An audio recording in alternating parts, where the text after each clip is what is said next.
So guys, I'm going to show you something that I do at home a lot for the kids. It's a nice lunch. So I've got some wholemeal wrap here, so full of fibre, which is really good for the kids. I've got some chicken again. We discussed earlier on about the benefits of having a roast chicken. When you're cooking roast chicken at home, instead of cooking one, cook two, then you've got some good quality meat in the fridge, which you can get to quickly for lunches. So what I'm going to do for this guy here is I've got my white vegetable sauce. So just lay it on like this, okay? Add in a little bit of cheese. Not too much cheese. And then we have our chicken. Just tear in the chicken like so.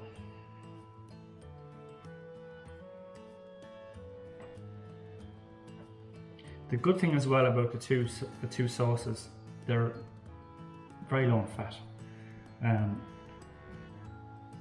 Which makes them a lot healthier as well. Then we're just going to fold this over, press it down slightly, and then in a dry pan on medium heat, we're going to crisp up the quesadilla on both sides. I'm going to flip that over after about 2 minutes, and what will happen is it'll warm the sauce, it'll warm the chicken, and it'll melt the cheese, and then we're going to cut it into wedges. And my two kids at home just love it. It's kind of the same version as a pizza, really, same kind of textures, but it's a lot quicker than a pizza. And it's another way of getting vegetables and good quality proteins and fats into them. So guys, I'm just going to flip this over now. You can see it's nice and crispy on the first side. So in relation to this recipe, obviously I've used chicken, but you could use ham, you could do a vegetarian one, you could use a tomato-based sauce instead of the white-based sauce. It's completely up to yourself. But I personally find at home with my kids, once they see the presentation and they get the nice texture from the crispy bread, they generally kind of eat whatever's in it. So again, it's a good way of hiding stuff and getting it into your kids.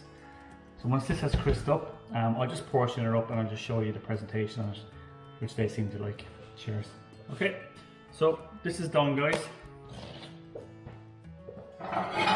So again, just make sure you cook this on a medium heat, because you want to give it enough time for the heat to penetrate through and heat up the chicken and the cheese. If you stick it on a very high temperature, what's going to happen is that your wrap is going to burn on the outside before it's cooked on the inside.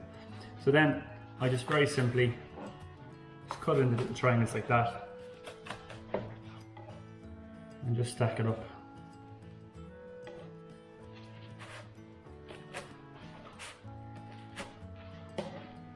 And again, we're ticking all the boxes here. Vegetables, good quality proteins, some nice fat in there as well from the cheese, and it's a very simple lunch for the kids.